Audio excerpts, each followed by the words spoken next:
이에 따라서 주택시장을 잡아먹을 늑대가 있다면 그것은 금리 상승이 아닌 아직까지 우리가 논의하지 못한 형태로 나타날 것이라는 것입니다. 안녕하세요. 네, 부자 손원생입니다.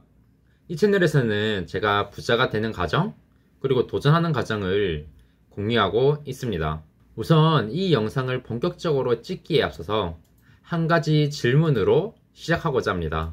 한국의 주택시장은 버블일까요? 만약 그렇다면 이 버블은 언젠가 붕괴될 것인가요? 시작부터 공포감을 조성했다면 죄송합니다. 오늘 영상은 제가 최근에 읽었던 그리고 지난 시간에도 한번 소개해드렸던 비열한 시장과 도마뱀에 대해서 부동산 파트가 있어 공유해 보고자 합니다.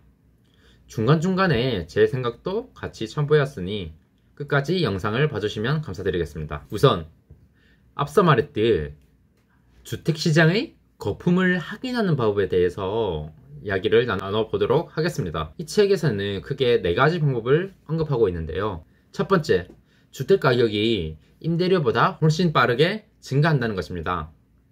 주택시장에서는 한꺼번에 투자자들이 즉 가수요가 몰리면 주택가격은 급격하게 상승할 수 있습니다. 단시간에 급격하게 상승되면 어느 순간 주택시장에 버블이 생기겠죠. 그렇다면 무엇이 주택이 가진 가치보다 과대평가받고 있는 상태라는 촉도가 될 수 있을까요? 바로 임대료입니다. 전월세 시장에서는 가수요가 없습니다. 모두 실수요자들이죠. 특히 한국에서만 존재하는 전세, 우리는 그 전세가를 잘 봐야 합니다. 임대료가 결국 주택가격의 실제 가치를 반영하는 기준이 될 수 있죠. 즉, 임대료 인상률에 비해서 주택가격의 인상률이 과도하게 높은 시기라면 부동산을 매수하기에 매력적이지 않은 시기라는 건 부정할 수 없겠죠. 두 번째, 주택 공급이 수요보다 빠르게 주택 공급은 비탄력적입니다. 다른 재화와 달리 주택을 공급하는 데는 시간이 많이 걸립니다. 오죽하면 문재인 정권에서의 김현미 국토부 장관은 아파트가 빵이라면 밤을 새워서라도 만들겠다라고 말했겠습니까? 주택은 공급의 비탄력적인 특징 때문에 변화에 빠르게 반응하지 못합니다.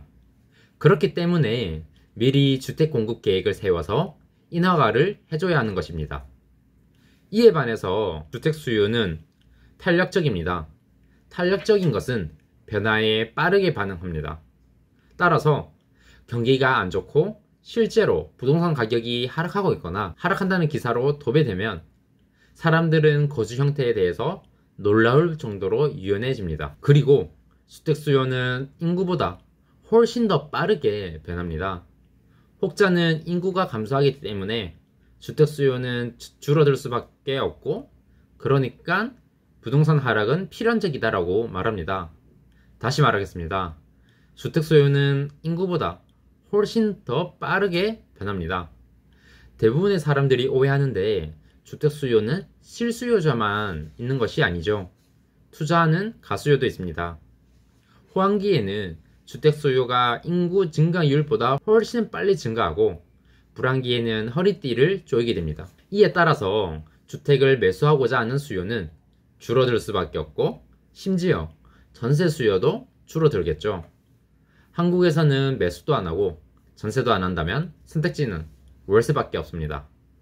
이 월세 또한 많이 오르게 되면 사람들은 주거 형태를 바꾸겠죠. 아파트에서 원룸 그리고 고시원, 고시텔로 거주지의 등급을 낮춥니다. 어떤 사람들은 부모님과의 동거에 대해서 간대해질 것입니다. 제가 말하고 싶은 것은 주택시장의 공급은 비탄력적이지만 수요는 상대적으로 탄력적이라는 것입니다. 그리고 이러한 시장은 가격이 매우 빠르게 변할 수 있다는 특성을 가지고 있다는 것입니다. 우리는 언제 사람들이 주택 수요자로 돌아서게 될지 우리는 언젠지 그 타이밍은 맞출 수 없겠죠. 확실한 것은 부동산 분위기에 따라서 수요도 급변할 수 있다는 것입니다. 세 번째, 공실이 늘어날 때입니다. 분명히 공실이 늘어나고 있다는 사실은 임대인들에게 나쁜 소식임이 분명합니다. 잠재적 주택 매수자들은 주택 매수와 임차 중에서 선택폭이 넓어지겠죠.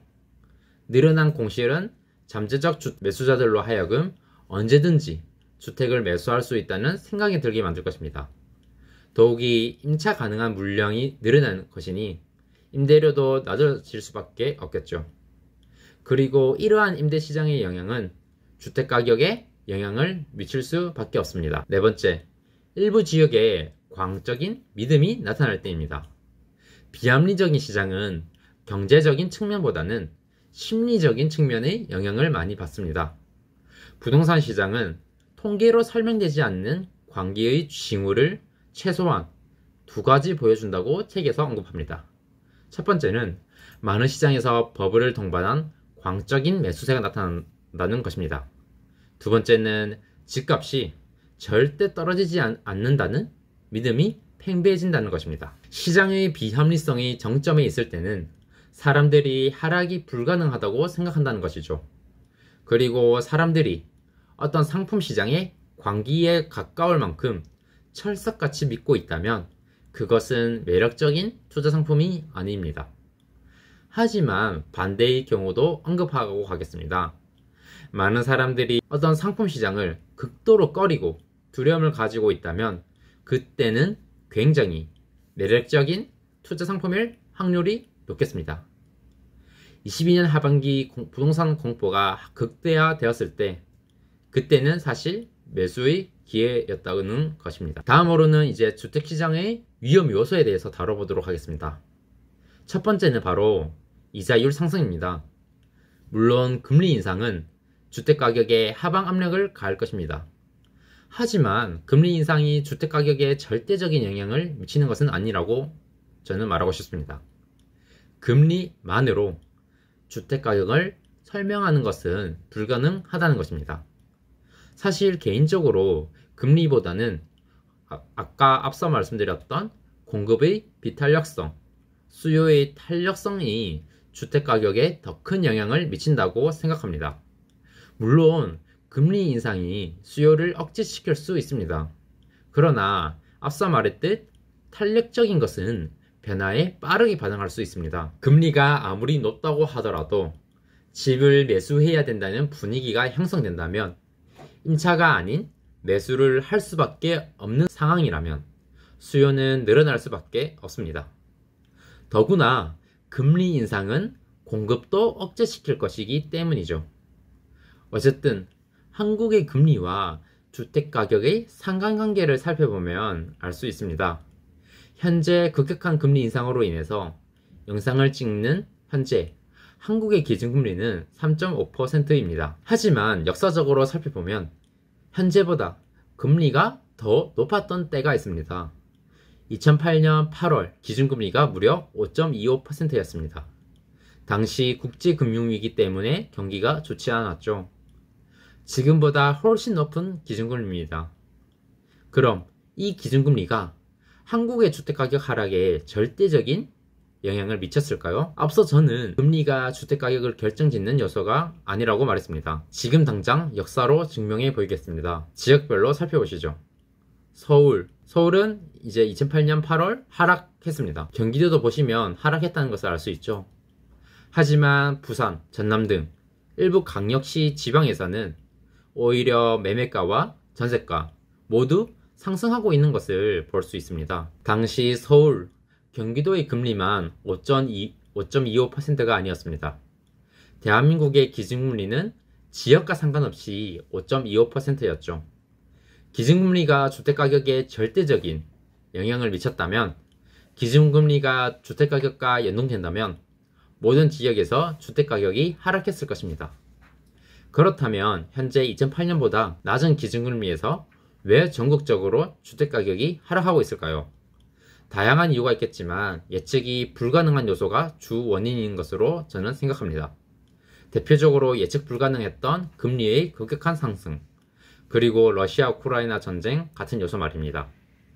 사람들은 예측이 불가능한 것에 더욱더 큰 공포를 느끼게 될 테니까요. 그리고 이 책에서 재미있는 내용이 나옵니다.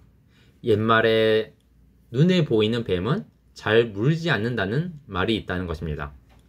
대부분의 사람들은 금리 상승이 주택가격에 초래할 위험을 알고 있습니다. 그래서 역설적이지만 금리 상승이 주택시장을 무너뜨릴 가능성은 낮아 보인다는 것입니다. 이에 따라서 주택시장을 잡아먹을 늑대가 있다면 그것은 금리 상승이 아닌 아직까지 우리가 논의하지 못한 형태로 나타날 것이라는 것입니다. 결국 예측이 가능하고 뻔한 요소는 주택가격의 위험을 초래할 가능성은 낮습니다. 두 번째, 바로 레버리지입니다. 부동산, 특히 주택은 두 가지 이유로 부자가 되는 길을 제공해 왔습니다. 첫 번째는 주택가격은 역사적으로 장기 우상향이었다는 것이고, 두 번째는 엄청난 레버리지를 일으켜서 소액으로 투자가 가능했다는 것입니다. 레버리지는 상승장에서는 엄청난 효과를 발휘하죠. 최소 투자금으로 최대 자산 규모를 형성할 수 있기 때문입니다. 사실 이 부분은 제가 몸소 느끼고 있습니다. 제가 바로 이런 투자를 해왔기 때문이죠. 모든 투자자들이 레버리지를 늘려간다면 향후 부동산 시장에서 위험을 가할 수밖에 없다고 말합니다. 세 번째, 변동금리형 주담대입니다. 변동금리형의 위험성은 바로 주택 매도 시점에 통제력을 잃는다는 것입니다. 비열한 시장에서 돈을 벌기 위해서는 스스로 매수 시점, 매도 시점을 통제하는 것이 매우 중요하다고 책에서는 언급합니다. 하지만 변동금리형 주담대를 받으면 주택 매도 시점에 대한 통제력을 잃게 된다는 것입니다. 다른 사람들과 같은 시점에 주택을 매도해야 한다는 압력을 받을 수 있다는 것이죠. 따라서 관계 어린 시장에서 수익을 내고 싶다면 변동금리형 주담대를 피해야 한다고 책에서는 조언합니다. 그렇다면 이 책에서는 부동산 소유에 대해서 어떤 전략을 말하고 있을까요? 앞서 부동산 거품, 위험성에만 대해서 언급했기 때문에 주택을 매수하지 말라고 주장할까요? 결론부터 말씀드리자면 저자는 부동산을 소유하되 향후에 더 비싼 부동산으로 갈아탈 계획을 세워라고 조언합니다. 부동산을 소유하고 갈아타기를 노리는 것은 집값이 상승하건 하락하건 상관없이 수익을 낼 수 있다는 것입니다. 주식이 오를 때도 내릴 때도 매도 결정을 내린 것이 좋은 결과를 가져온 것과 관련해 심리적인 속임수 측면에서 말하고 있습니다. 주식 매도 결정은 이후 주가가 상승할 경우 분명히 이익을 감소시키죠. 하지만 이익에 집착하는 대신 아직 보유 중인 주식이 가져다주는 이익을 음미하라고 조언합니다. 마찬가지로 작은 집이라도 소유하는 것은 적절한 심리적 프레이밍으로 윈윈 결과를 낳는다는 것입니다.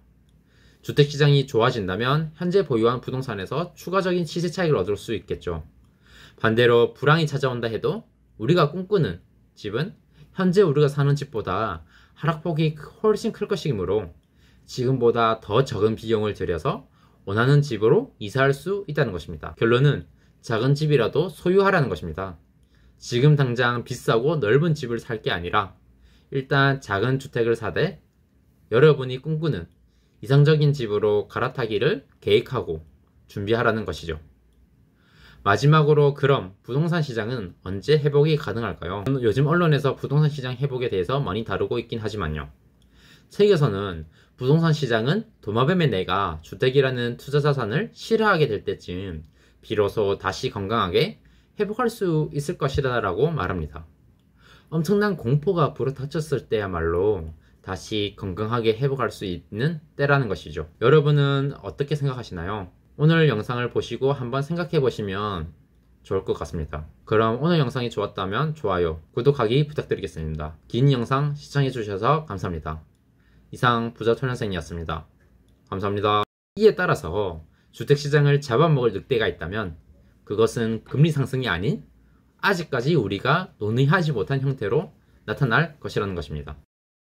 이에 따라서 주택시장을 잡아먹을 늑대가 있다면 그것은 금리 상승이 아닌 아직까지 우리가 논의하지 못한 형태로 나타날 것이라는 것입니다.